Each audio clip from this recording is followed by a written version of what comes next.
Hello there, this is Aaron Osborne, the host of the Oblivious Maximus podcast. On my podcast, I chat to people about music and specifically records they really like. Andy was kind enough recently to come on and have a chat, and I've previously had guests from bands like Psychroptic, Cosmic Psychos, Violent Soho, Nails, and people from all walks of life who love talking about music.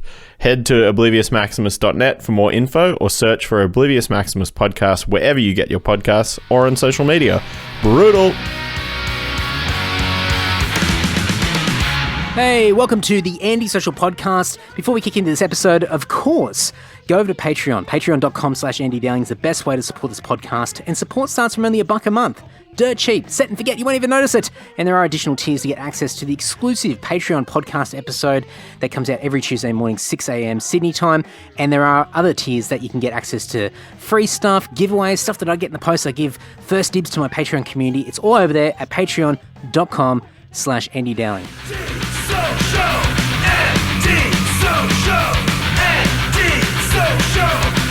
Ahoy! It's the Andy Social Podcast, episode 287. I had to think about that one. And my guest on this episode is a first.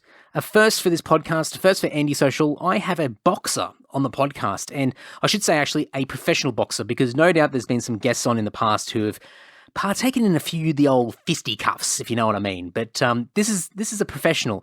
My guest is the real deal, and my guest on this episode is Mark Lucas. Mark, too sharp, Lucas. And when I say the real deal, I mean it, legit. Mark's been competing for over 17 years. He's been in 120 odd fights. His first fight was when he was 15 years of age. He's a Commonwealth Games representative in 2014. He's a champion in a couple of, divisions or something like that. I've got no idea what they stand for. The WBA, PABA, and OPBF. I probably should have asked him, but it sounds impressive. I mean, this guy is legit. And what an amazing conversation! Just an incredible guy, and I think you'll dig it. I think you'll get something out of this. Yes, we talk about boxing. I asked a bunch of dumb questions, as you would typically expect from your mate Andy. But I think more or less what we talk about is life, and I think for a lot of us, people that are past our 20s, at least when we sort of reflect back, our 20s, between 20 and 30, really defines us as people. We think it does, and our identity is completely swept up in that decade. And coming out of that into your 30s can be a really daunting thing, especially if it's been a decade of extremes, which Mark has certainly experienced himself. So a lot of reflective talk, and he's just got an amazing perspective on life, and it's really, really cool to hear him talk about a number of his experiences and sort of where he is now mentally, coming to the end of his career at the ripe old age of around 31 years old. He's ancient. So you can go and follow Mark on the socials, Mark Too Sharp Lucas on the old Facebook, and on Instagram he is Too Sharp Lucas, the number 2. But of course, I'll have all the links in the show notes over at andysocial.net and andydowling.net. And if you're listening to this podcast on time, this Friday, Mark is fighting in Canberra, and you can watch it on Fox Sports and on KO. I think they're two separate things. I'm pretty sure they are. Here's Andy knowing what he's talking about. And he's fighting a guy by the name of, get this, Isaac the Head Splitter Hardman. So there you go. Yeah, big task coming up, maybe.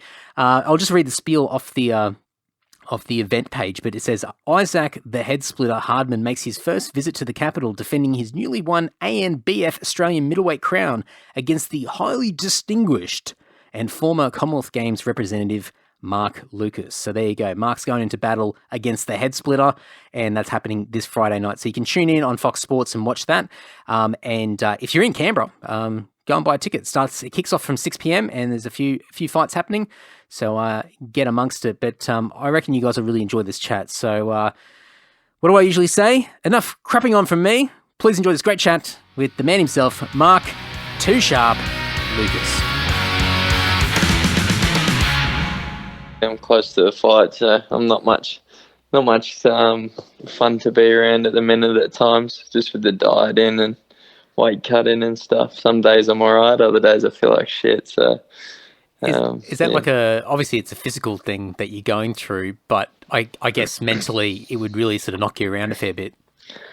Yeah, there's this funny little, I'm a pretty chilled out guy by nature, but it's a funny little wave you ride as you're getting ready to fight someone, because you stay as calm and cool and relaxed as you can, but internally you're kind of transforming yourself, I guess, because you're getting ready to do battle with someone at a certain date. Now it's only 8 days away or so. So I guess you just have those days where subconsciously you just transforming, and you don't really care about too much else.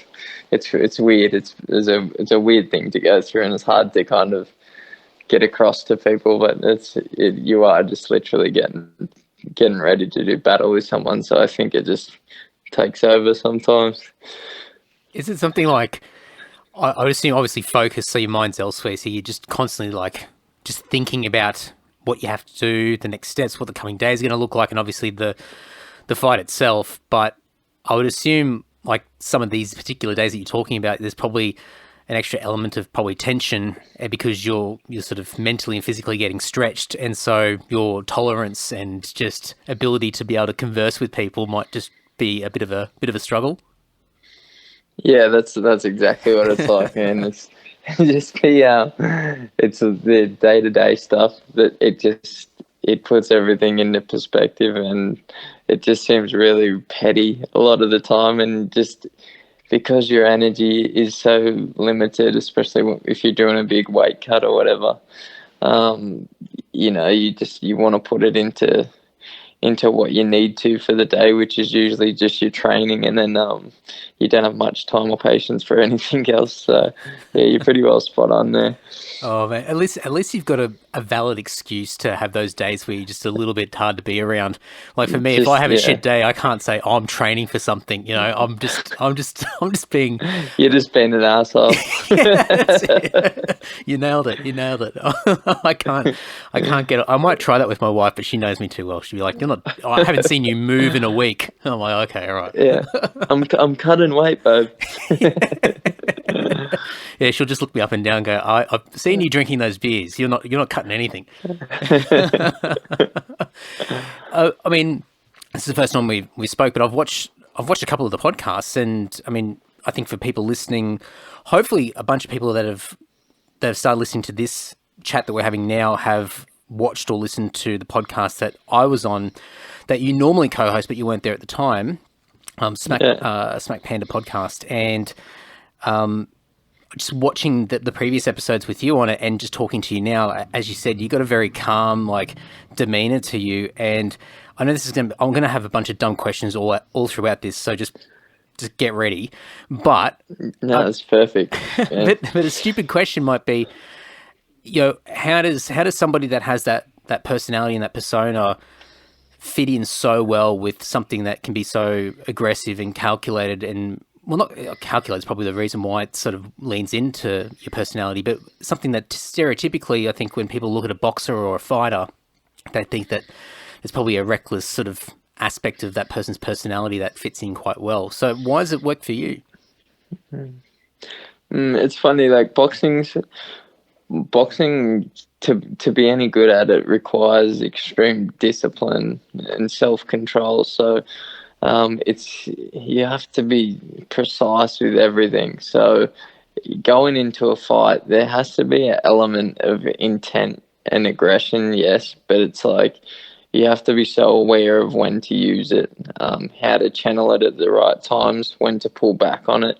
So, I think the stereotype of what someone thinks of when they think of someone fighting is a muscle-bound, tattooed up, aggressive, I don't know, wannabe alpha male type person. But, in actuality, those types never really seem to be very successful in fight sports, because it's all emotional, it's all front running, and they get outthought, they get beat up, they get tired, and generally they don't have that discipline and that character to be able to go through what you have to go through in a fight. So I don't know if I really answered that then. It makes sense. Bounced around a little bit. No, that's okay. Yeah. That's what I do. I do that all the time. But it makes sense. It makes sense because I just know what I'm like when I'm emotional and I'm reacting to situations rather than actually sort of assessing and being aware of where I am and what I'm feeling. And so that's when I start to react really irrationally, and then that's where all the regrets start coming in, all the consequences. And so I can appreciate when sort of you up the ante and you're in a very physical situation, that same sort of process is there, that same situation. I mean, if you're reacting to something and not sort of calculating or being self-aware, then I guess it could be, well, the consequences are a lot higher. Yeah, for example, I had a time away from the ring, maybe, God, it must have been in 2018, and I come back at the start of 2019. I think I'd had maybe 19 months out of competition, 20 months, and I come back to a really, really hard fight. I was undefeated at the time, and I took on a guy that was 17-1. I was 9-0, I think. And, for the first 3 or 4 rounds, I was pressing the action, but I was finding it really hard to land any shots cleanly. So he was quite evasive on the back foot, but he was extremely fast and he could punch. Like, when I say he could punch, I mean like he can punch hard. He could bang. So I remember in an exchange once actually getting emotional and thinking, far out, like I just need to land a big shot here to slow this guy down a little bit. And I got clipped by a counter punch. So as I was throwing, he countered back. I got cranky, tried to go again, let another shot go in anger, even though I'd been clipped 3 times now. And then the 4th time I got nailed and dropped like really hard. It was a big shot, and it put me down. And it just, the minute I kind of did a backflip, you can see it on my Instagram. It's not a bad shot to watch, actually. I do like a bit of a somersault backwards, jump back up, and I was like, okay, like that was an emotional mistake. Let's get calm, composed again, and then. But yeah, definitely, emotion makes you make poor choices, and but there's times where it can work for you too.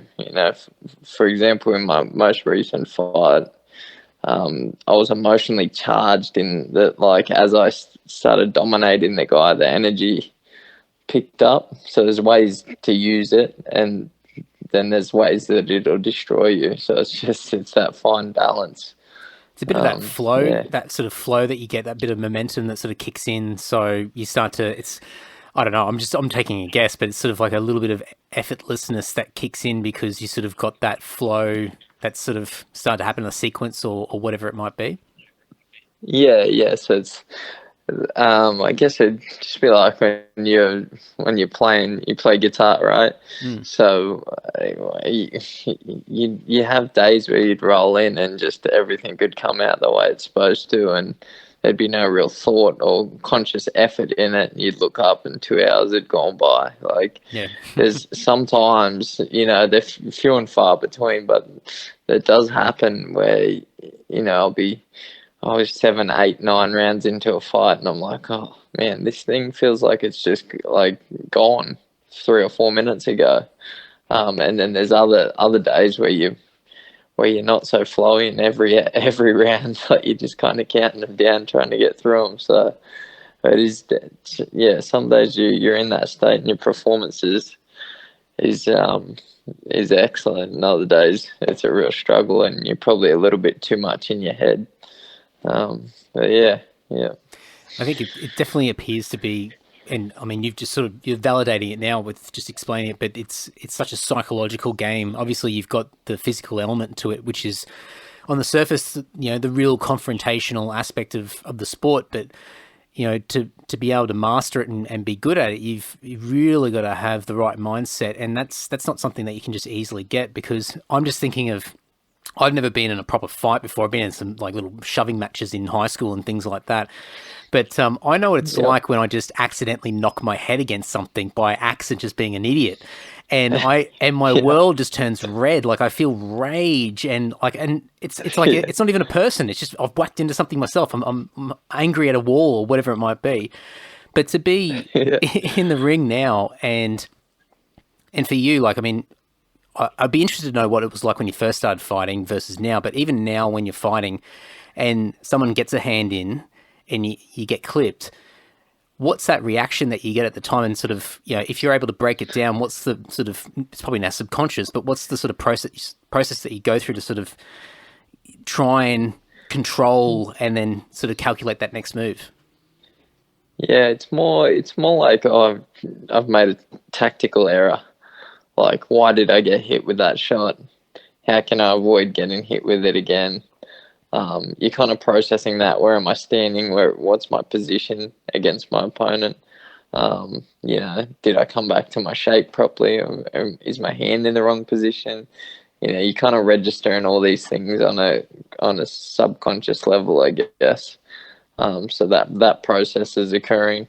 When I first started, there's so much more panic to what you're doing. Like, I've had 120 fights now. I've been boxing for 17 years. So it's you know, it takes, to be honest, now it really takes me a lot to get fired up, even like in a sparring match, which is like a training fight. Like, I find them hard to get up for. Just in prep, because it just becomes just something you do. I'm so used to facing the fire now. But like in a fight situation, I remember early on, I still remember my first fight. Surprisingly enough, it was not too long after the Cronulla riots back in, was that 2005 or 6 or something. And I went into punch bowl I think I was 15 at the time, or 16, against a Lebanese kid. And obviously with the tensions and stuff going on at the time, and I'd never been out of the south coast of New South Wales, so I'm in this completely different environment. You know, I remember getting in there and getting hit and just thinking, oh my God. It's not the punching that gets to you. It's just the occasion of, like, the whole experience.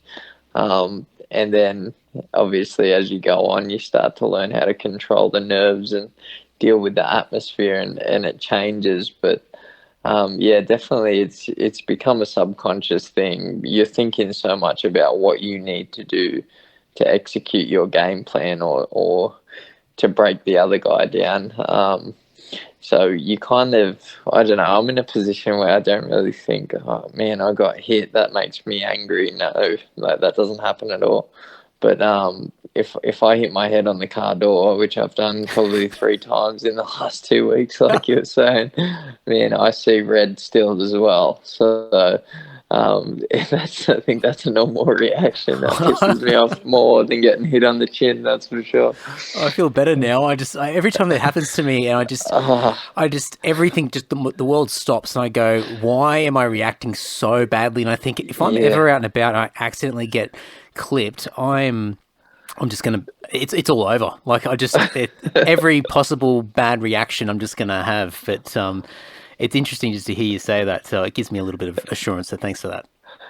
No, good. It's that real internal, oh! The kids look at you like, what are you doing? Oh yeah, it's kind of like it's kind of like kicking your toe, where you slam your toe or your knee into something, and you just can't. Yeah. You can't. I mean, it's obviously far worse when you whack your head, and then somebody's trying to ask you a question to see if you're okay, and you can't even process what's going on internally, let alone externally, and so you just like, oh yeah, it's just pure tension and just red, like this seeing red thing. So it's such an this sort of animalistic thing that comes out, which is kind of interesting when you talk about sort of your mental process when you get hit in the ring, because you're thinking about what have you done that's allowed that to happen, rather than going, I'm being attacked, or this bastard's whacked me, so I'm going to try and whack him back because he deserves it because he just hit me. It's more about, what have I done to get myself into that situation, which is that's kind of like that detachment, isn't it, to take away the sort of personal sort of feelings. Yeah, and I guess that comes with the experience too, because you still see it in, like, I coach a bit as well now, but just watching any novice bouts, like, or anyone with bad blood or between them beforehand, you know, they still have those reactions. It's something that comes with the time of being under that pressure many many times, and I guess the trust in your skill that, just because you get hit with one shot, you taking that emotional response out, and you're still clear and conscious enough to go, all right, I'm still in this. It's one shot, in a whole fight. How can I make the adjustment and not do that again? Whereas if you get angry, much like the instance that I was speaking of before, and you start just trying to land back and you get frustrated, like, you're probably going to get clipped even worse the next time. So, it is just definitely an experience thing, I think. That's the privilege we have, or I don't know if it's a privilege. That's what causes the CTE and brain damage that we have. The amount of shots we face and stand in front of makes us calm in those high pressure situations. So just knocking the aggression out of you, just slowly, one by one.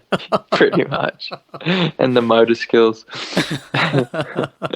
What got you? I mean, I think I read somewhere that you had your first fight when you were 15 or around that age. I mean, what on earth got you interested in fighting? Was it a family thing, just sort of pushing you into it to do something, something active, or did you have a fascination yourself? I mean, where did it all come from? I was actually, at the time, I had a colourful childhood, and at the time I'd just moved in with my dad. So obviously my parents are separated. I'd just been kicked out of my mum's place, and I went and lived with my dad, and there was a local kid there. I always had a lot of friends, and we rode BMX and whatever, and there was this young guy that kind of moved into town, and it's a pretty typical story for a lot of boxers, I guess, and I was actually getting picked on. And being a teenager, it wasn't so much the physical thing; it was the threat of the physical thing that caused this real psychological problem. As I look back, and I can understand that from a whole different level now. Being a father and just being an adult, the way I look at it, I was like, oh, that stemmed from so much of the insecurities and the place I was at, trying to work through all these problems from when I was younger. It just caught me at a vulnerable time, mentally and emotionally, and there's a lot of change happening as it is in your teenage years. So you pile all that added emotional stress and trauma and stuff on top of that, and it kind of set the perfect scene for someone to have that kind of negative impact on me. So after 6 to 8 months or so of this continuing nonsense, and it was at the point where I would kind of basically I was changing bus stops every day, and just so they couldn't catch up with where I was getting off, and I just basically was hiding in my own house at one point. So my dad had talked to my auntie, who was a psychologist, and she suggested that I go up and just give boxing a go, more for just the self-confidence that it gives you. She'd heard good things about it, and my dad boxed when he was really young. He never did anything with it. He maybe had 1 or 2 fights when he was maybe 8 or 10. So I guess he maybe had some sort of connection to the idea, and they put the idea in my head, and I thought, yeah, that'd be good. So I just went up the gym and just started doing it for an exercise, from an exercise standpoint to start with. But a little bit of confidence can go a long way when you're feeling vulnerable and you're that age, I guess. And I got a couple of compliments off the guy that was running the gym at the time, and that was enough, like that, to plant the seed at the time. So that's obviously what I needed, that little bit of self-belief or encouragement in the right direction. And then I kind of just took to it. I started watching a lot of old boxing videos and reading old boxing encyclopedias, and then I just became obsessed with it. And with the training, the confidence picked up. I started getting in shape for the first time. My body was changing, and then I found out like you could have a fight, and I just thought that was something I wanted to give a go. So it just kicked on from there, man. To be honest, yeah. What happened? What happened to that other kid? So this whole sort of bullying thing, where you're sort of hiding, and obviously, the confidence is getting better. But was there ever a confrontation, or was there ever a moment where you were able just to sort of not physically push back, but just stand up and sort of project a bit of confidence that sort of intimidates him? Yeah, I was lucky. I had a good cousin at the time who was a bit of a lunatic. So, this situation got really out of hand at certain points, and like to the point where our parents were involved, and I had this cousin who come down one holidays, and he kind of turned the tide for me a little bit. And, there was confrontations and stuff then, but I do remember one like key moment for me as the victim, at the time, where I'd kind of evolved, and I thought, like I'm not scared anymore. I'm beat the shit out of this kid now. So I ran past him one morning. I'd had one or two fights, and then I was leaving the area. It was the last morning that I was leaving this town that I lived in, and as I ran past him, I thought he said something, and I just had a crack back for once for the first time. I think I just told him to go fuck himself or something like that. And I thought that was a moral victory in itself, and it kind of set me free from that mental torment, I guess. Knowing that, now I am more than capable, and I probably always was. It was just those mental kind of restraint that's placed on you from the first incident that kind of set the whole thing into flow. Yeah, I guess having being in that environment where you start to validate your own ability to be able to do things, and then, as you said, like a guy at the gym or whatever gives you a couple of compliments, and as a kid, as a young teen or whatever age you are, I mean, that, as you said, I mean, that's all you need. I mean, at that stage of your life, especially for a lot of guys, like, or boys at the time, you're just craving any sort of validation from an adult, especially like an older guy as well. So no doubt, just having those sort of little psychological wins were just so significant to change who you were. Yeah, and I think that's the role of probably where the role of like dads and fathers is overlooked sometimes, especially these days.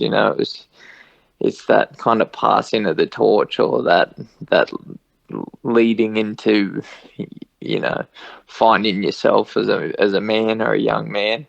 That doesn't really take place anymore, that kind of initiation type thing. And I guess for me, coming from that broken place, and everyone has their own demons to deal with, so I didn't have that type of relationship with my dad where we'd talk about, we wouldn't sit down and have conversations about being proud of you and all the lovey-dovey stuff that I do with my kids. Like, you're not going to hear those words come out of their mouth. They're more old school, and it's understanding that. But I guess at that time, what you really could do with some confidence building, or to be getting that from somewhere like the boxing gym that became my kind of my place of.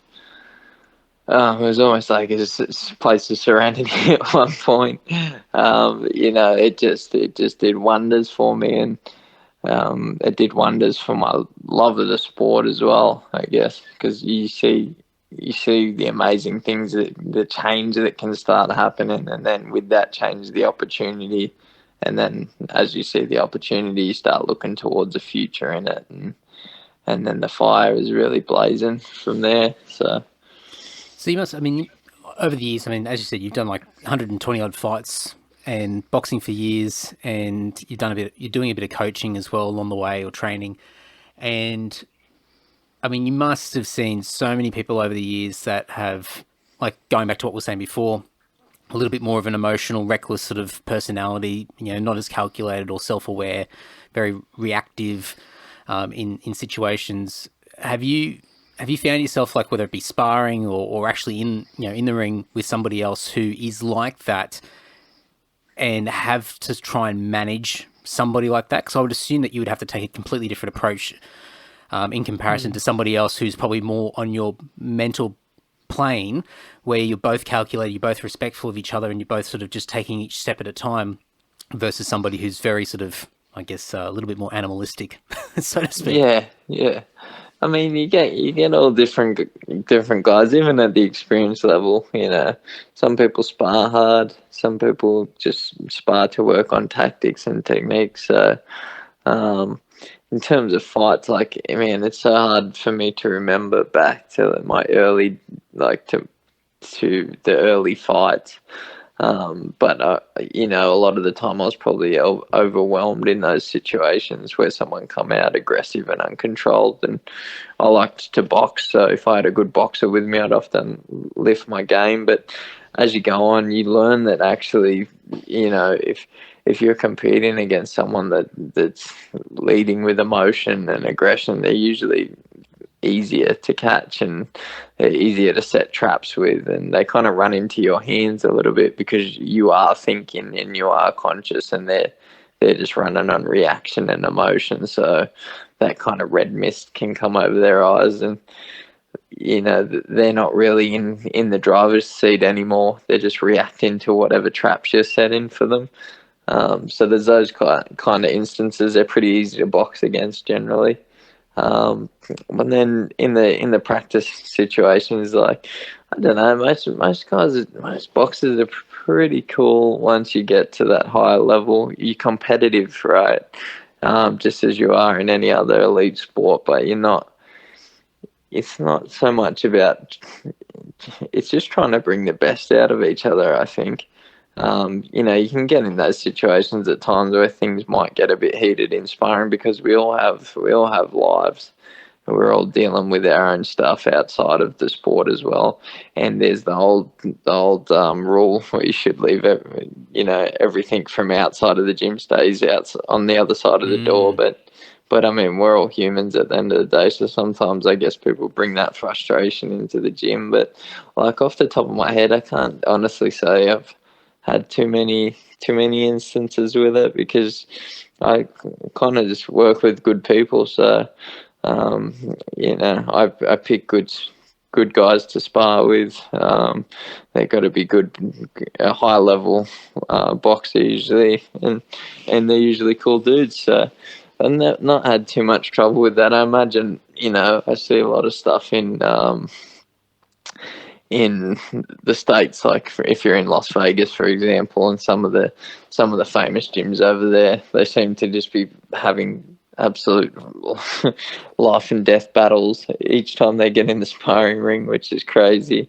I've been over to the States, so I went over kind of expecting that, and even there, wherever we ended up, we went to the old famous Gleason's gym and went and sparred with actually a world champion at the time, Saddam Ali, in Brooklyn. Yeah. And even in that, they were just all really cool dudes once you got to know them, and they all just boxed with you, and we all worked together. And so no, I can't say that I've come across it too much. And if I have in competition, it works perfectly, because you can just, they're so easy to outbox those guys. You just run them onto shots all day. Do you find that a lot of those, from time to time, if you do, face up against somebody who is a little bit like that those people on their own journeys eventually just shed a lot of those raw emotions? Like, it's typically guys that probably haven't been boxing for as long, they don't have the tenure or that life experience to sort of get past those initial stages. Is it more of an early sort of stage thing that you see? Yeah, definitely. It's the guy with maybe 1 to 10, 15, even maybe 20 fights. And then after that stage, you're not going to see it that much, because they'll either have a short-lived career because they didn't have the character to continue on because they've stayed too hot-headed and undisciplined, or that they'll evolve, and their style will change, and they'll grow mentally and technically. And so yeah, it is definitely an early, like a novice-y type characteristic to have, and it is something I think most guys down the pub would think that it takes to be a fighter.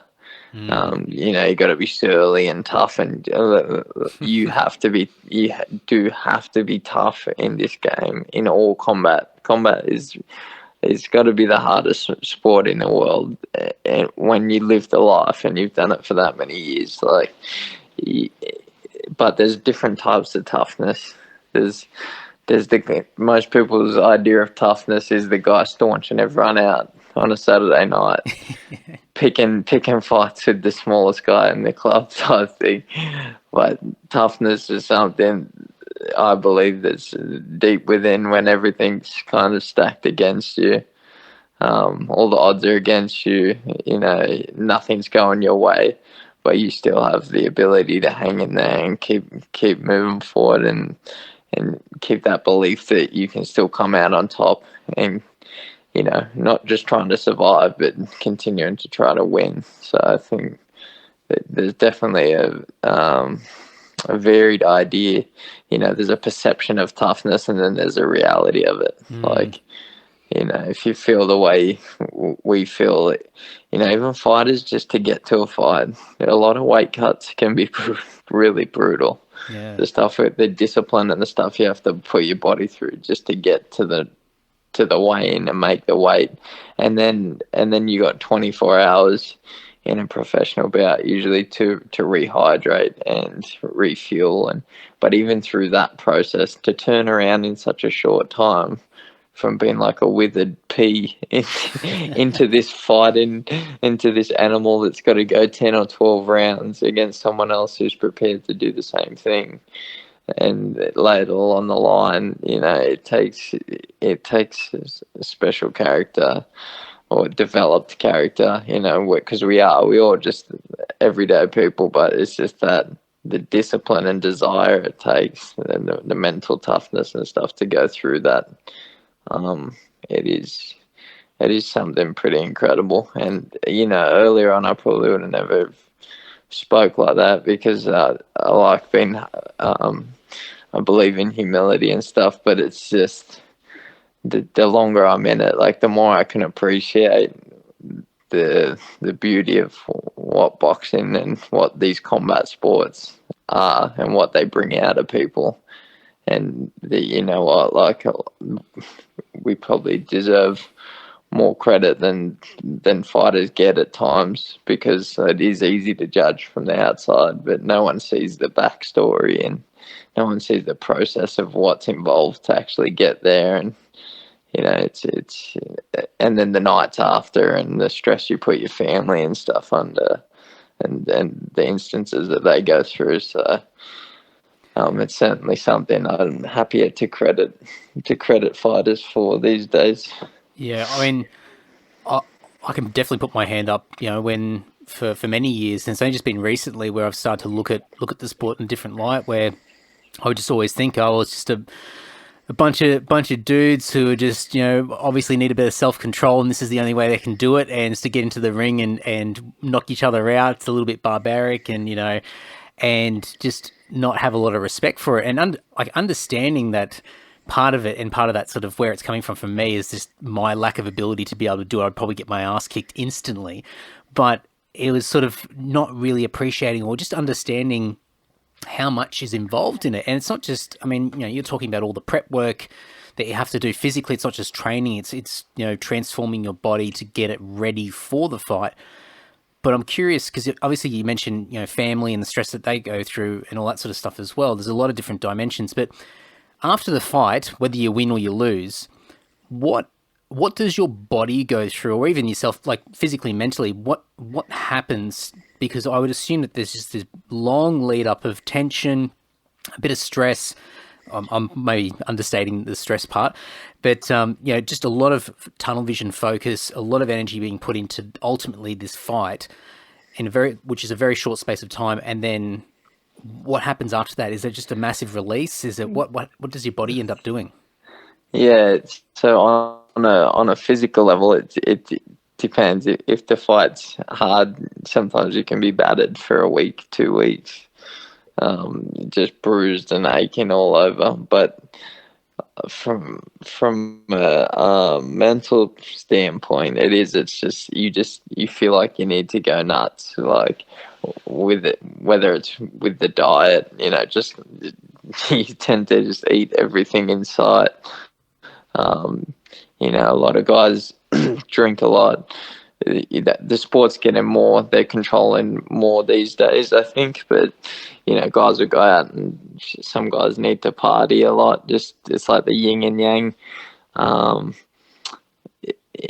For me personally, it's just, I just feel it's just a massive relief that you can let go. Like, you can switch your mind off.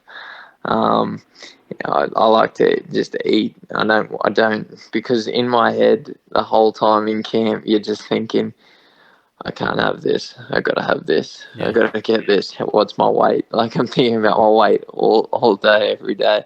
You're thinking about, what you need to do to get ready most of the day. Even when you're not thinking about it, it's kind of sitting in your mind still. So it is just a massive period of, like, you just want to, for me personally, I just want to let go of it. And I'm happy to just not think about it, to just be the opposite of discipline for a certain period of time. My weight always blows straight back up. I never get, like, people would see me, I just look like a normal guy, but I might be like 10 to 15 kilos over the weight that I've fought at. But yeah, I guess it's just that switch off. But now, like, see, it used to be a little different. Now I know I'll be able to let go, because I'm looking forward to the time I'm getting towards, the last part of my career, so I can have a fight. I can sit back. I'm not in any rush. I can relax, and I'll wait for a good offer to come to me now, and then I'll assess if I want to kick on with the next one. What opportunities there? Is it worthwhile sacrificing another 10, 12 weeks with the kids? And is the money worthwhile, etc., etc.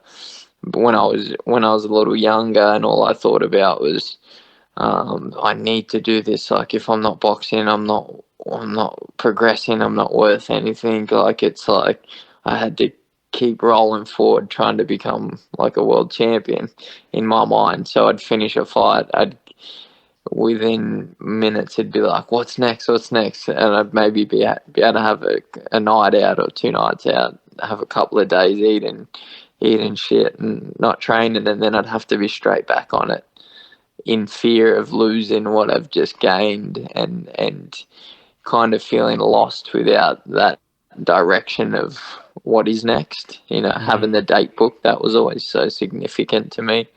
I've got to have the date locked in. I've got to know what's going on next, so I've got something to direct my life towards. And which, it makes sense in some way, but it's pretty detrimental to your mental health in a lot of ways too. Like, I realize now, looking back. But yeah, it's definitely something that I've grown out of and matured out of, and it's definitely a change of perspective that I've gained with, I've got two young daughters and a wife, and I'm coming on to 32 now, which doesn't sound that old, but I've got a good couple of years left if I want to keep doing it. But just in terms of, like, where I'm at, it's just, I'm just taking one fight at a time at the moment, and as long as I'm still enjoying it and it's still worthwhile doing, then I can do it. So in those periods of not knowing, like, I'm okay, because I can go back to just being Mark the person, not Mark the fighter, which, thanks to the COVID break last year, and I thought I was going to retire, I had a year to be able to separate those two and really do some self-work and work out who I was away from the sport, and work out that I don't really need it for for that self gratification, or for that identity anymore, which is something I struggled with, because, as I said, I didn't started at 14. I think I was 14 when I first walked into a gym. So, and like I said at the time, I was pretty fragile kid, and it gave me the only sense of self-worth that I'd ever known. So it was a really hard thing to detach from, that just turned into a profession and to a successful career. And then, trying to work out who you are without it was pretty rough for a little while. But now I've come to that place, and this is a long-winded way of getting to that answer for this question, isn't it? No. I've covered 20 minutes of topics in between. I love it. Yeah, now that you're on a podcast yourself, you're thinking, going, all right, yeah, now I know what it's like on the other side of the mic. Yeah. No, it's good. I mean, I was writing down all these things along the way. I'm like, okay, I'm going to come back to that. I'm going to come back to that one. I'm going to come back to that. But oh man, people listening to this are going to go, oh, I know exactly what Andy's going to say now, because I've been crapping on about this for the last several months. But the last year, I think so many people, and you said it yourself, so many people have gone through this process of not being able to do what they've been known for and they're part of their identity. And, for what they've been doing previously for the past decade or 2 decades or whatever it might be. And really sort of being forced to have to go, what does my life look like without this thing that I thought was my everything, my worth, my self-worth, and my validation to, family and friends and just the general public and all that sort of stuff. So for me, a lot of my friends and peers, in music, couldn't play, couldn't do anything. And so, so a lot of musicians went through some real turmoil to sort of think, what happens if I can't do this anymore? I can't be that guy that plays in that band anymore. So what else am I good at? What value can I bring to the world? And a lot of people continuously struggle with that. And a lot of people have come out the other side a lot stronger as a result. But other people have continued to really fight this inner turmoil. So just to hear you say that, it goes across the board. It's just everybody's life had to stop or be paused, and everyone was just forced to look in the mirror and just go, who the hell am I? What purpose do I have? And I guess for you, probably the thing that probably made it a little bit easier is you've got a family, you've got a wife, you've got a couple of kids, and so there's that role, that very important role that you play. That if there's nothing else, then that is still a number one. Yeah, and that's without that, in the space of that period, how I was feeling and stuff, who knows where I would have been at. I know where I would have been at, and that wouldn't have been here. So, it is. I am super thankful that I have them in my life, and even to think along those lines, without them, would I be here? At the time, made me wake up to a lot of things. It was a massive realization that you know what, as much as boxing has meant everything to me, and it given me so much, and at times it's taken a lot from me, but it's definitely given more than it's taken.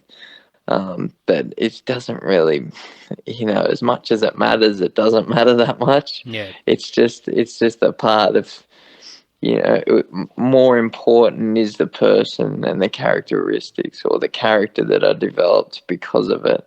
But ultimately, that's who I am, not what I do.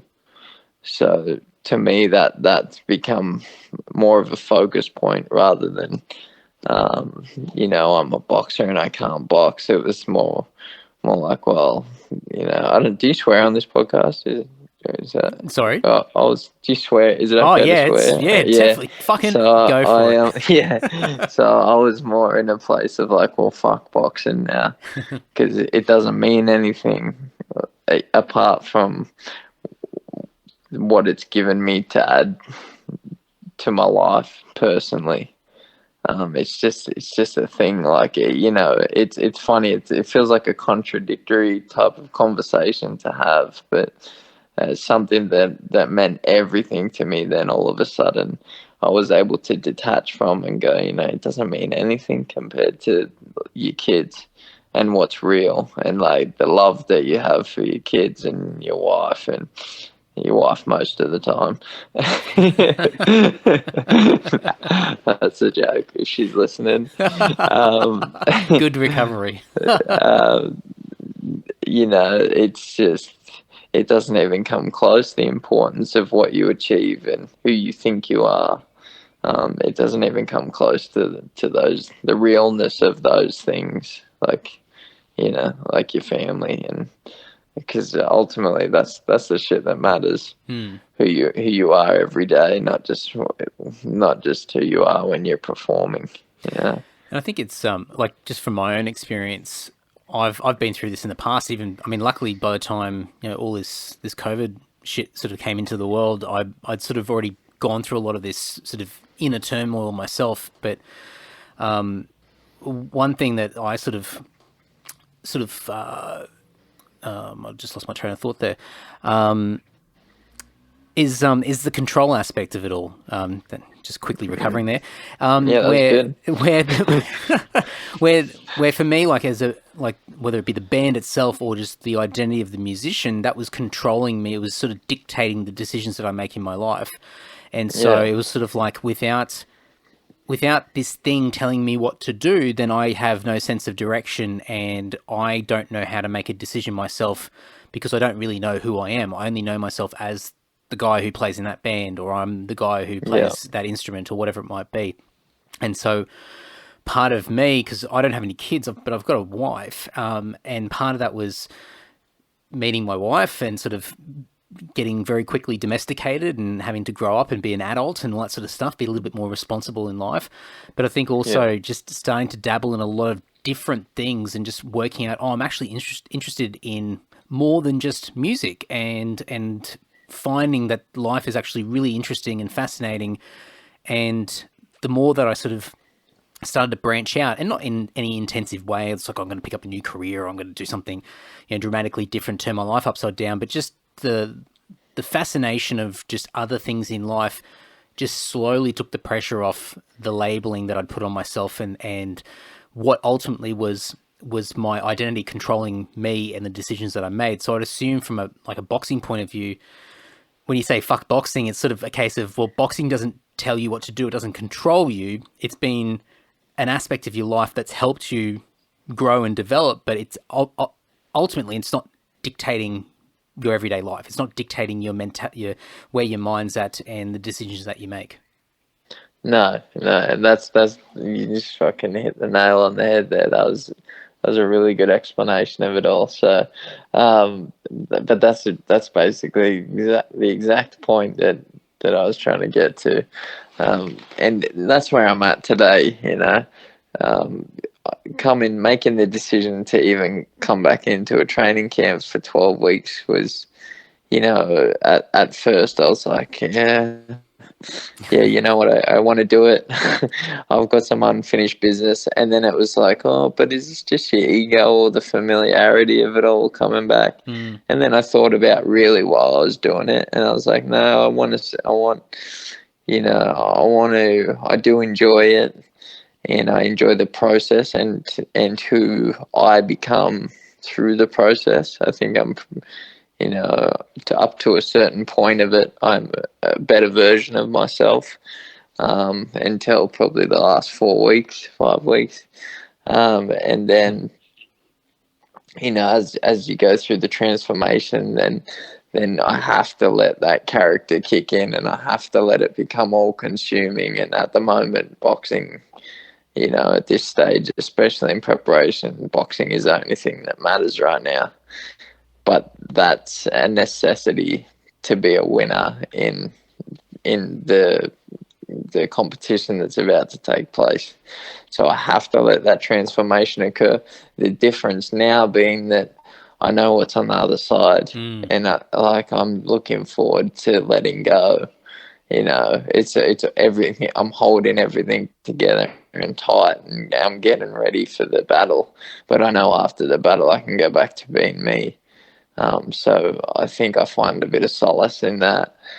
And that's probably the thing that's kept me going through this camp, to be honest, because you know what, I'm not scared of like facing my truths. A lot of athletes, you'd never hear them speak of things like, but you know what, at times through camp, I did want to just pull out and go, no, you know what, fuck this. Like, I don't want to do this anymore. I'm past it.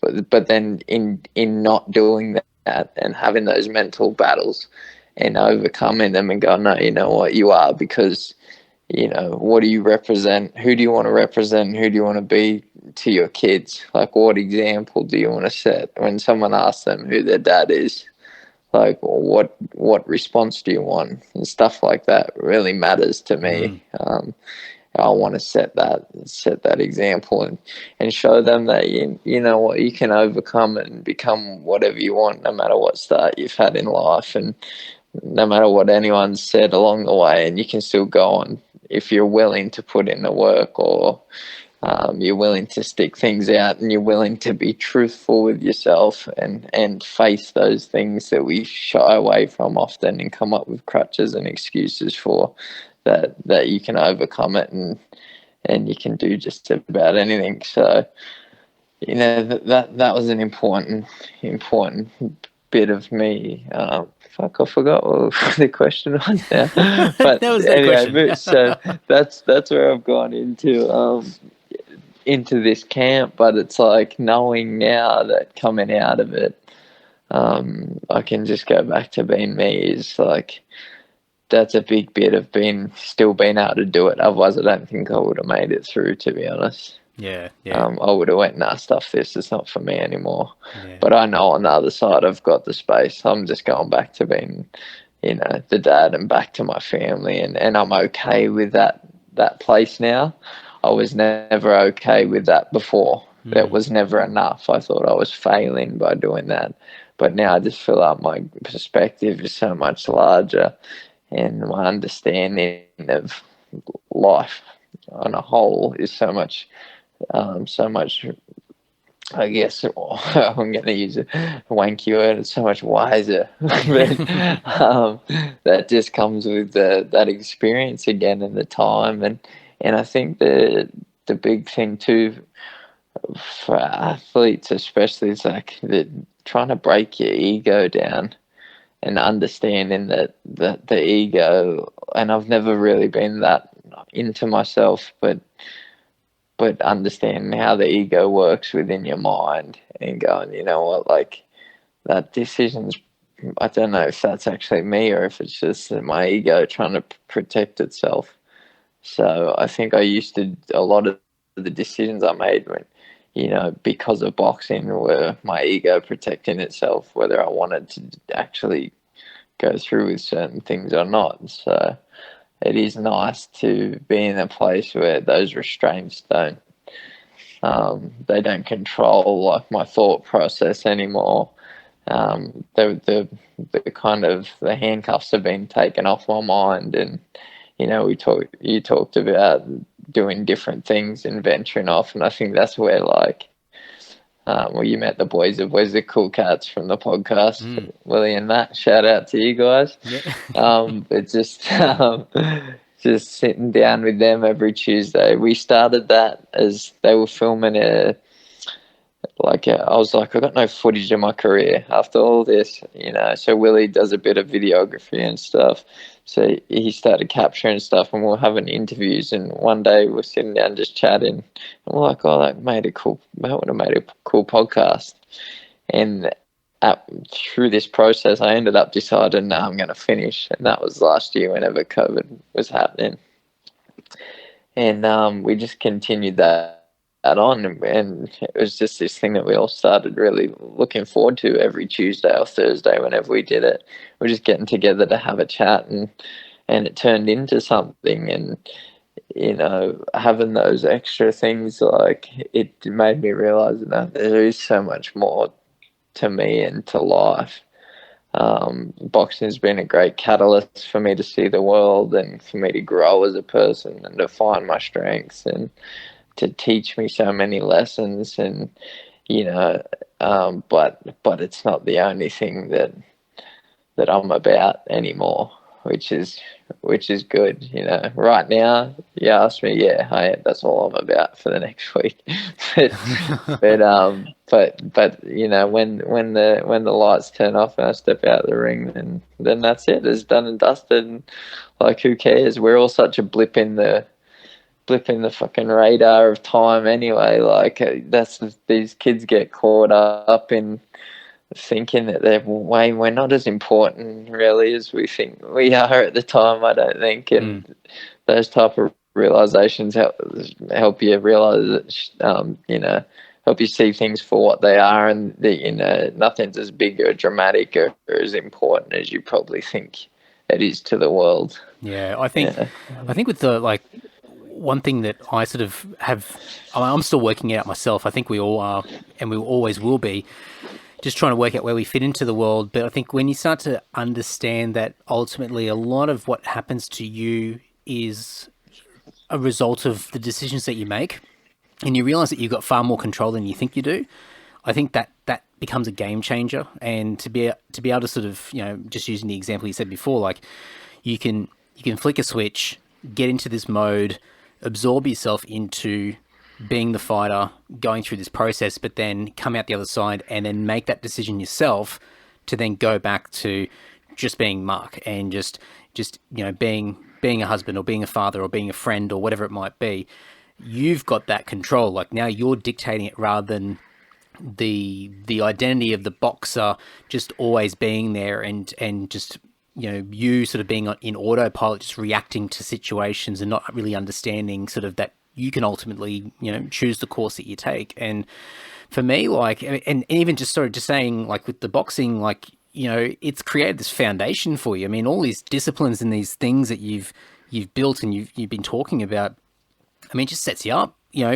One thing I was going to ask you, and it's quite interesting because I think in sports we always, when people in sports start to retire, it's sort of like in the early 30s, and anyone that sort of gets to their mid 30s, they're like a veteran of the sport. And I just laugh because I'm thinking, oh man, I'm fucking 36 now. I'm like ancient, but I still think I'm a baby compared to everybody else. But I think just for people that are athletes, have been in sport, especially professionally at a very high level, to be able to go through such an intense period, usually sort of at least that decade between 20 and 30, to go through all of these different mental challenges, adversity, being tested, having to find discipline and try and find the maturity and grow up quickly, and, big consequences for your actions, and to sort of come out into your 30s and see the world very differently to a lot of other people, where that same sort of realization might not happen for other people for another 10 odd years. You sort of set up this foundation for you. I mean, really, your life just sort of gets started after your boxing career, because there's so many things that you can do with the skills that you've developed over that period of time. Yeah, definitely. And that's something obviously that you come to realize too once you start looking at it from that perspective. So like there's plenty of other stuff I can do. I often think about, I ran this little program once to help start guiding. Obviously, boxing was a massive guiding tool in my life, and I set up a program a couple of years back where we took a bunch of teenage boys around between 14 and 16. We took them away and we run them through like a training camp for 3 days. So we fed them the right foods. We put them through physical challenges. We utilized boxing as the catalyst, but it could be anything really. And then we set these like championship mindset seminars up throughout the day. So it was all based on using boxing as the draw card to get them in there, and then just kind of educate them on what it takes to be successful in any field. But then physically challenging them and showing them that they are more capable than they realize, and giving him those tools to lift and overcome at different times and stuff like that. So, programs like that, I think could be something that'd be really rewarding in the future. But yeah, it's like fast forwarding stuff in your life. Like, when I went to the Commonwealth Games in Glasgow, like, the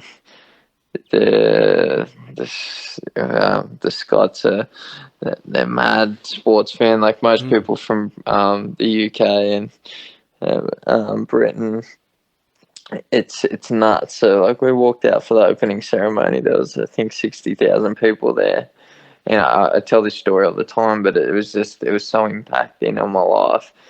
Having that many people screaming for you, and like there's hundreds of athletes, if not a few thousand, but you could like throw your arms up at the crowd, and I remember them just like roaring, just loud, like it's just all for you.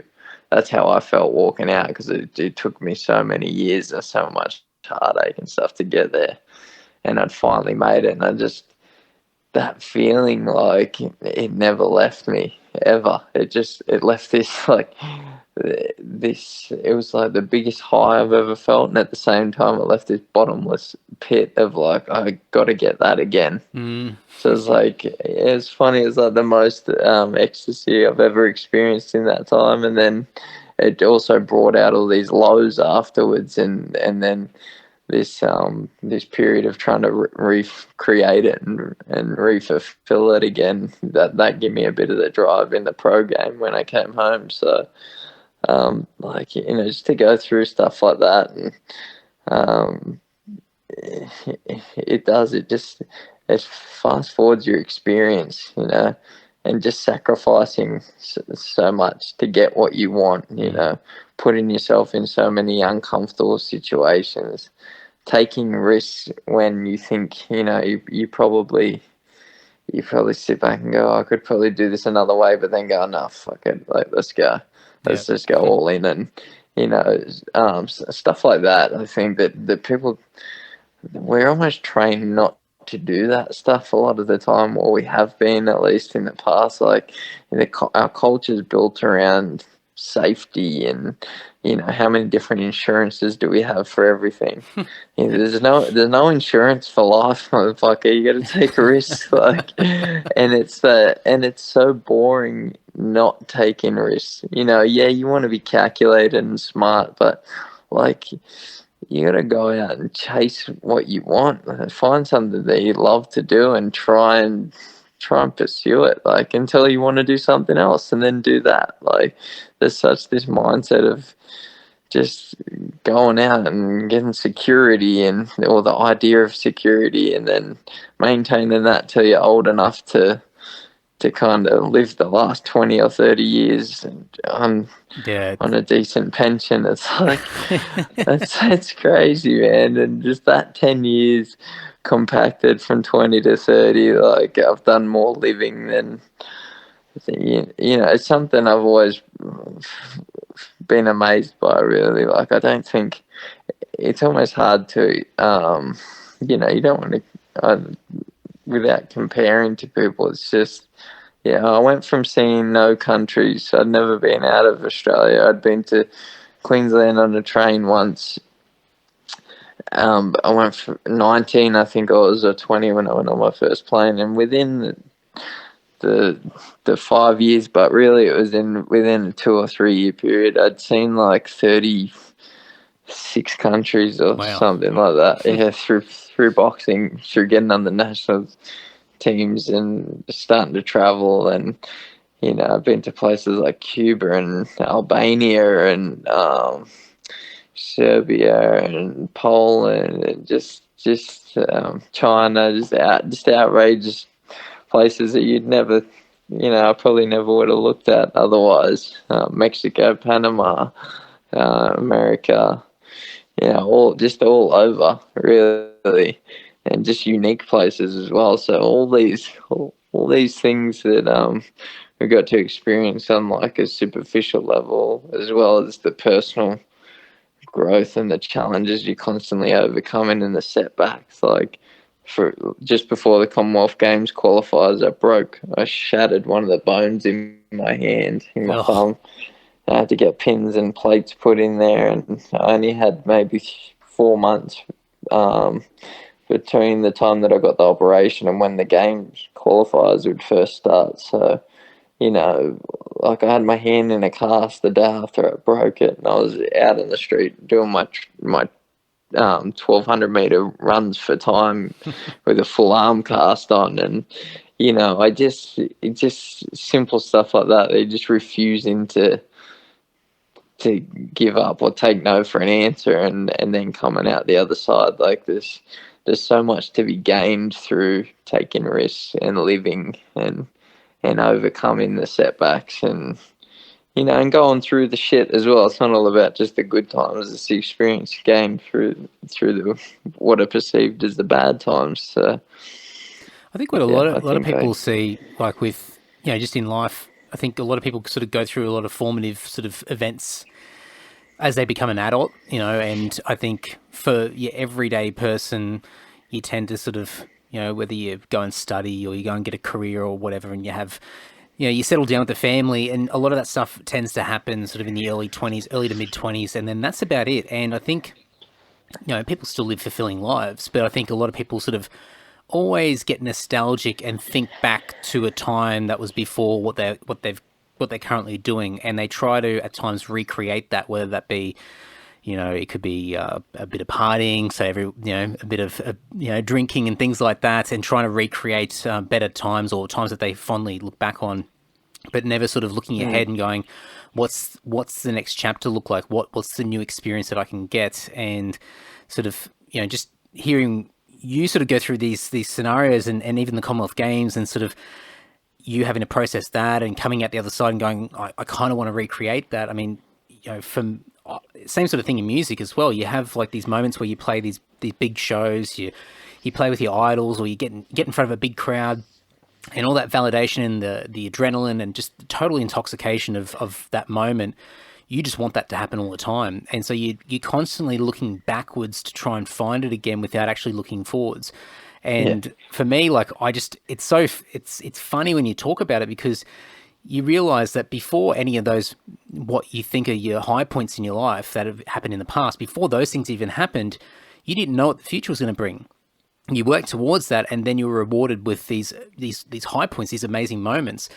And so what's to stop those things happening again, but different types of high points that were unexpected, because you didn't expect to have that feeling in that moment. I mean, you were hoping to sort of get to the games, but you didn't know what you're going to experience until you were there in that moment. And so there's nothing to stop you in the future, and I'm just saying you as in a general person, to sort of be completely surprised and overwhelmed and be pumped full of adrenaline again in a completely different part of your life. That it doesn't have to be the same thing over again. It can be something completely different. So I love the fact that for you, like, I mean, yeah, you've traveled more of the world than most people. You've been in these situations that most people would never be in. Even from a fighting point of view, I mean, I don't know what the average sort of track record for a professional boxer is, but man, like 120 odd fights, like that's a fucking lot. So, you know, you've had all these extremes, and sort of where you are mentally now, and just the things that you've been saying. It's just, I mean, for me, I get excited by it, because I just realize that there's just so much more. Like, who knows what tomorrow's going to bring? Who knows what next year's going to bring, or in 10 years' time? Like, there's so many unexpected moments that are just going to come along and just completely turn your life upside down in a great way that you're not expecting. So it's it's nice to hear, because I've certainly gone through it myself, and I've looked backwards instead of forwards quite often, just thinking, how do I get that again? And I wish that would happen to me again, instead of just going, what's the next exciting adventure? Yeah. That's exactly where I'm at now. It's like, just, you have to create the openings for these things to happen, or to, you know, instead of trying to recreate, you're creating doors for new things to happen. And it's funny you just summed it all up like that, because, the stage of life that I'm in at the minute. I had the same team around me for 14 years. Someone that was like my father. His family is my family. I call his daughters, and his son like my brothers and sisters. He was my coach, and I made the decision to, it was a hard decision to make, but I felt like I just needed to freshen up and needed some change and some new direction. And, so I opened the door to a new team around me, and that kind of gave me a different look for this camp. And then, I've always pushed my partner into, she's an accountant, so don't hold that against her either. But she went away from it for a while, and but she'll often be more reserved and more nervous about taking risks and jumping into things, and she'll question them too much. And whereas I'm more of a fuck it, let's just cut it and roll and see what happens. Like so we're at a stage in life where we've kind of done that with a couple of things, and the doors have opened, opportunities have come, and we've just finally bought our first house. But for the first time, we had some decent money in the bank, and we just threw it all away on the house. So, Congratulations! But just little things like, yeah, well, people keep saying that. I don't know how I feel yet. So just little things like that now, like where I just shut my gym. I haven't been happy there in a little while. So I had a boxing gym that I was coaching at. It was like for the last 2 years, I've wanted to just go off and get back to just teaching a couple of guys and doing my one-on-one stuff and getting outdoors again and doing a bit of personal stuff. And it just held back on it because of, it had been a good business in the past and the attachment to the memories of it and stuff. And then all of a sudden I was like, what am I doing? Like, I'm just holding myself from moving forward because, I'm not growing here, and I need to cut some strings. So, that was just another thing that we cut. And now I'm finding, much happier and freer, and it's only earlier days, but things are opening up and presenting new opportunities. And so, yeah, it is like that in life. Like, I'm much more believe in, it's worth taking risk. Yes, make them calculated, but definitely not holding on to the nostalgia of things, because that's where you'll stay forever then, in the past, living in your memories instead of being in the present and working towards the future. So, yeah, you can bang on with that.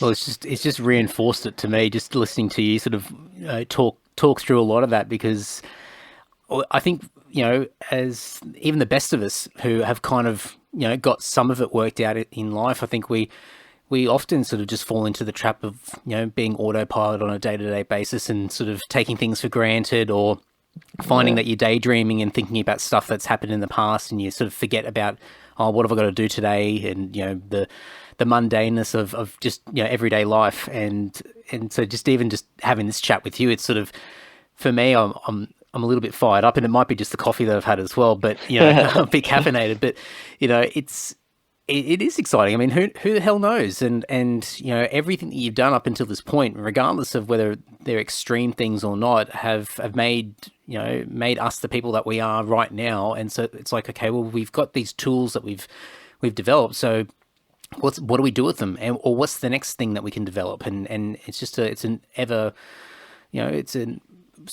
a continuous journey of development. And that, I mean, I love that stuff. I think it's really exciting. So yeah, it's good just to bounce that off somebody else and hear somebody sort of go through it. And as I said before, I mean, for you in the context of your life, I'm sure in theory you understand the extremes of what you've been through, but it's been normal for you in the sense that it's your life. I mean, you don't know any different, but yeah.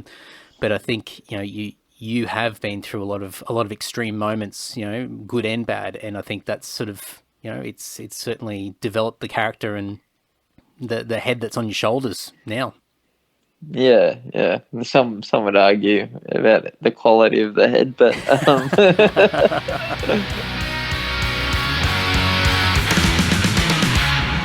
All right, now if you're listening to this episode on time, this Friday, the 23rd of April, Mark is fighting in Canberra.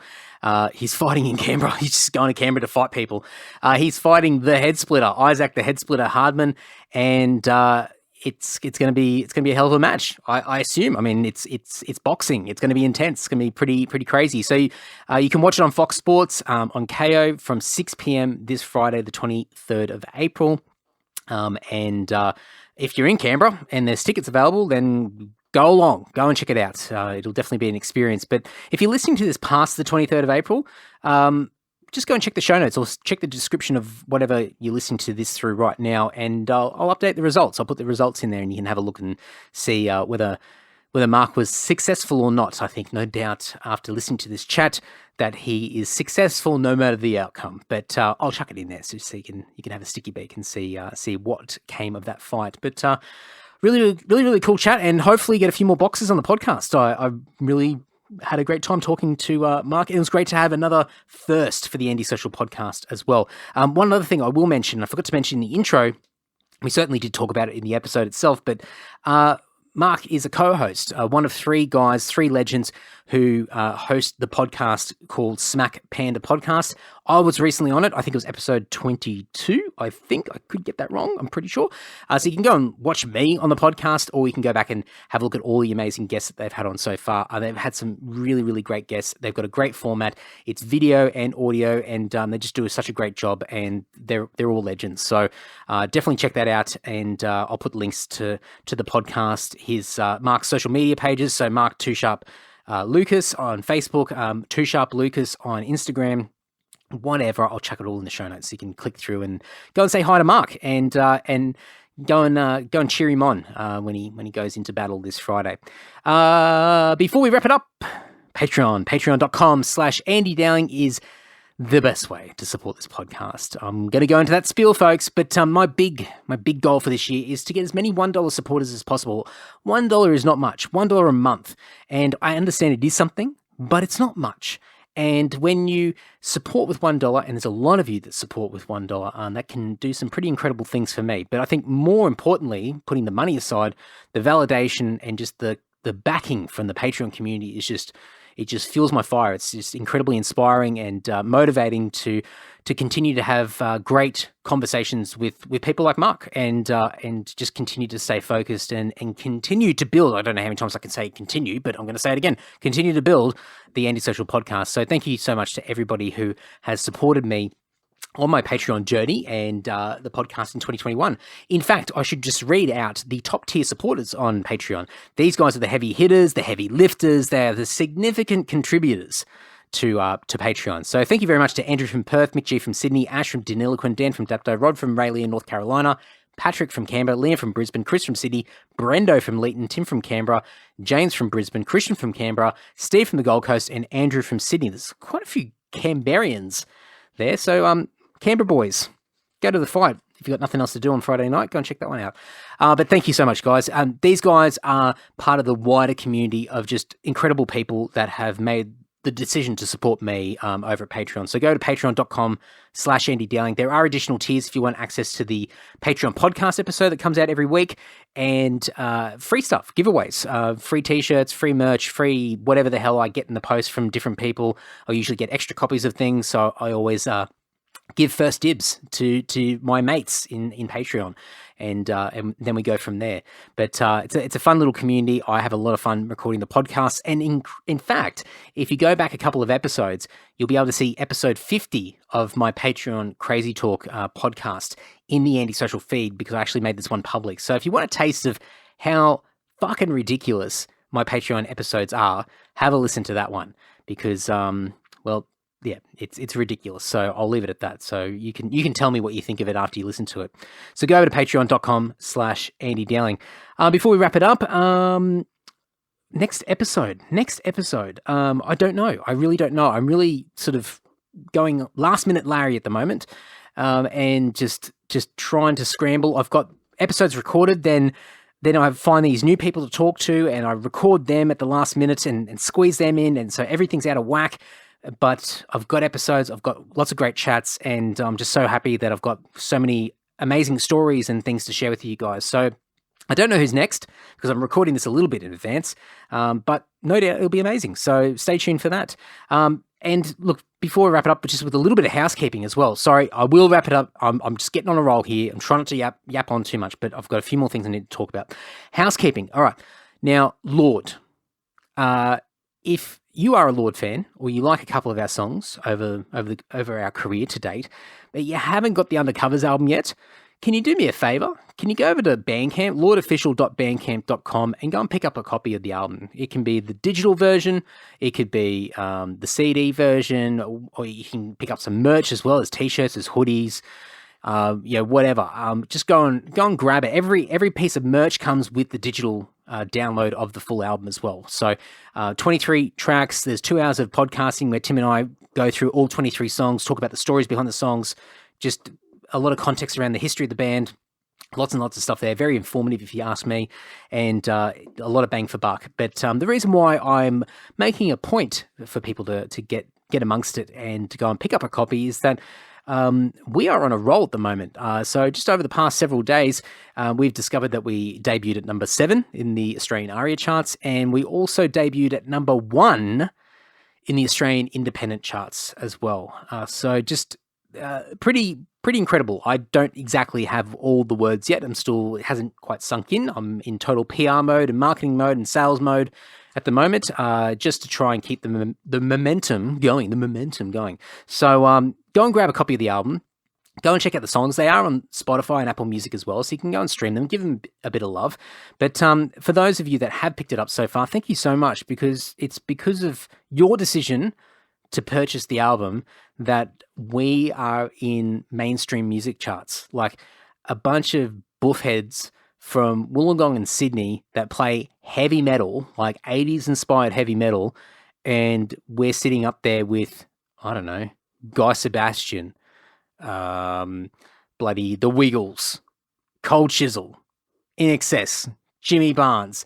Even we hit number 54, I should say, in the national ARIA charts, which includes all international artists. And I'll tell you who's a few places down from us, like the Foo Fighters, the Beatles. Some of these albums have been out for a couple of years. The Beatles, Abbey Road, but we sold more in that week than some of these big names, and I think that's pretty cool. I'm going to have my little moment of glory and try and let that sink in at some point in time over beers. But for the time being, I want to stay in the charts for at least another couple of weeks, even if we just go down a bit further. So, guys, gals, everybody, jump over to Bandcamp, lordeofficial.bandcamp.com. Go and pick up a copy. If you want a discount code, hit me up. There's a couple of codes floating around. Shoot me a DM and I will hook you up depending on what you want. I've got a really good discount code if you just want the digital album only. If you just want some merch, then you can use the code AndySocial and get a nice little discount on that as well. But I'd love to get your support and see what we can do. There's a lot of things going on behind the scenes in the Lorde camp. We are firing on all cylinders, a lot of surprises coming, and looking forward to sharing a lot of that stuff with you in the coming weeks and months ahead. So there we go. I think that's it. The only other thing I was going to say is that the usual, a bit of social media love, folks. Support the podcast, especially if you're not sort of a Patreon supporter. Social media love, sharing these around, finding some mates who might identify and connect with some of the guests who've been on the podcast over the past 287 episodes, over the past 5.5 years of Andy Social. Find some people in the back catalogue and reach out to some of these guests. If anything, here's a call to action. I don't know how many people are going to be listening this far into the outro, but go back to episode 2. Don't listen to episode 1. That's absolutely horrendous. But go and listen to episode 2 with Andrew Craig. It's rough around the edges. I mean, we're just getting started. We don't even know what we're doing. But go back and listen to it and then go and message Andrew Craig and just say, hey, I just heard you on the Andy Social podcast on episode 2. Fantastic. Loved it. Thank you so much for entertaining me. And I tell you what, that guy's head is going to explode. His ego is just going to get out of control, but I want it to happen. So go and do it. Go and listen to that episode if you haven't already, and then go and flick him a little message and let him know what you thought, because that was 5.5 odd years ago, and I think people tend to forget that they were even on this podcast. So every once in a while, I get a message from one of these guests from 3 or 4 years ago, and they're like, I'm still getting messages from people just saying that they enjoyed the show, and that is one of the reasons why I love doing this podcast. So cool. So anyway, enough from me. Until next episode, folks, take care and ta-ta.